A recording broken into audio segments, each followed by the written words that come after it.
కడుతూ ఉన్నప్పుడు అందరు కూడా వానరులు శ్రీరామ శ్రీరామ అని రాసి వేస్తూ ఉంటే అన్ని తేలుతూ ఉన్నాయి.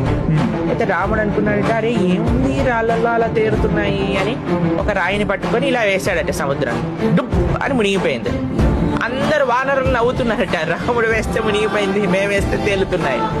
అయితే రాముడు కూడా అడిగాడట ఏంటి నేనేస్తే మునిగిపోయింది ఏంటి అనంటే అక్కడ ఉండే హనుమ వానరులందరూ అన్నారట, స్వామి ఈ సంసార సాగరం నుంచి బయటపడాలి అనంటే నువ్వే ఆధారం, నీ నామమే ఆధారం, నీ కృపనే ఆధారం.